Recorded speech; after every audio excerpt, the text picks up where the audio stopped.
Hello, everyone, and good evening. It is the Empowered Educator, and I am back with a short video that I wanted to share with you all today.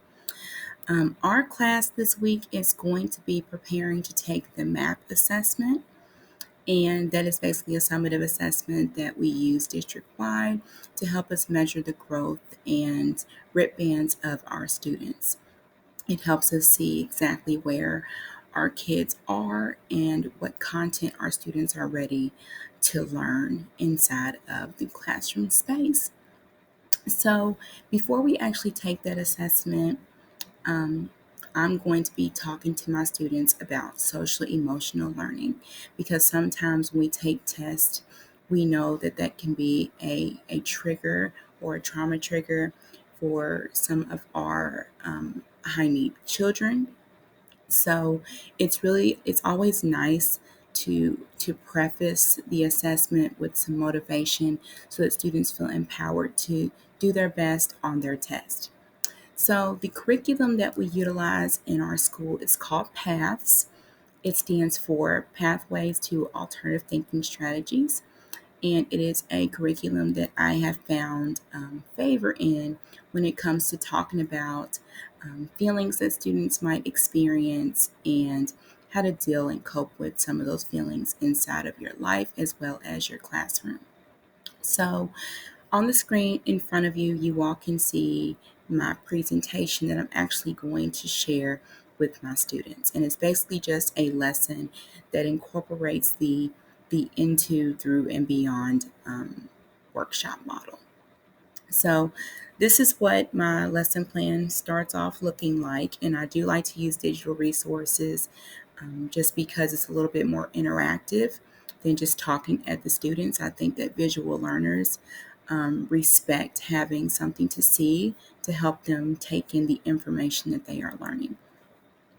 But as you can see, I have the date, I have the content that we're going to be delving into, which is our social emotional learning curriculum.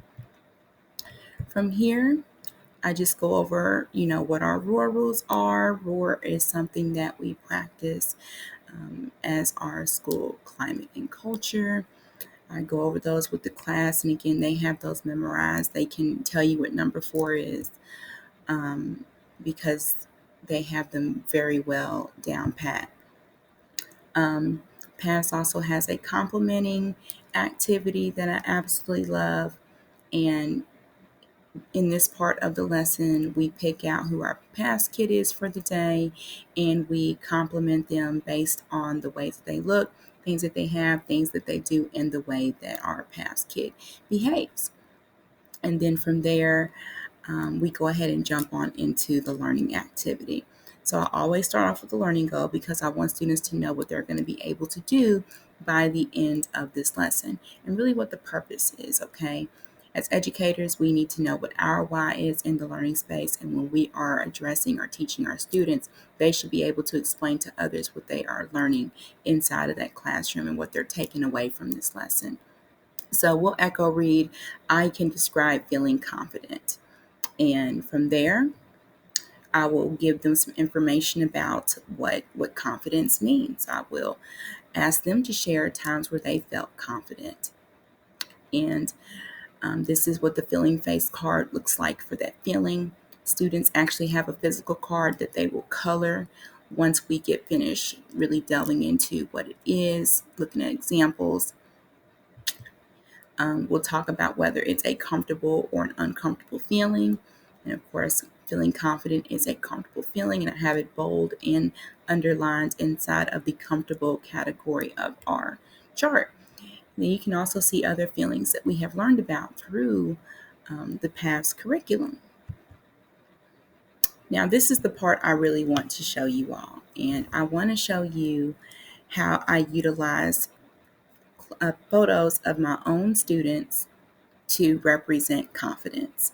Now, they're going to love this feature. They're going to be very surprised because the other photos that we've looked at have been very generic.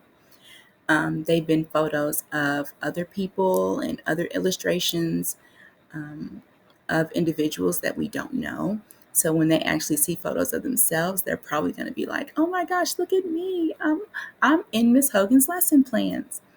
But I wanted to show you all this as a culturally responsive technique to really engaging your learners. This is how you empower students. Ask them to analyze themselves and also incorporate them into the lessons that you are teaching. It's going to make them feel powerful. It's going to make them feel confident. It's going to make them feel like, they can do anything in this world. So this is one photo.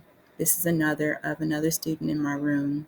We're going to talk about how we know he feels confident. And some students might say he looks determined to do his assignment. He looks like he knows what to do. He's not asking for any support. He's using a resource to help him write. Here's another student who actually designed one of our anchor charts in the classroom. And students might say, well, she's smiling. She looks comfortable. She looks like she knows what she's doing, or she's very sure of herself. And this is another photograph of a student in class reading. She is a high reader. Students might say it looks like she's interested in her book. Interested and curiosity are both feelings that we've already learned about that students will be able to make further connections with. And then this is a question that it goes back to Bloom's taxonomy, where we talked about the lesson. Now let's put this back on you, okay? How will you be confident on your math test? What are you going to show? What are you going to demonstrate that shows confidence? This is my favorite part, because now they've actually seen images of what this looks like, and not only just, generic images, they've seen photos of themselves. So they're going to be able to say, I'm not going to ask for help. I'm going to try my best. I'm going to take a break if I need to. I'm going to think about what I'm reading. I'm going to raise my hand if I do need support. They're going to be able to think about all these different strategies that they can use to be confident on their math test. And what I'm going to do as the educator who's facilitating this lesson is go up to the front of the classroom, and I'm actually going to annotate their ideas on chart paper. And once I get done with that, we'll echo read our list. And then I'm going to take that list and I'm going to post it somewhere in our learning space that the kids can see when they are taking their math test. That way they can remember, if I start to get upset, or when I start to feel stressed, or when I start to feel uncomfortable, this is what I said I was going to do to show confidence. So again, we color our feeling face chart, and I got my pose. Song on there because I really love that show.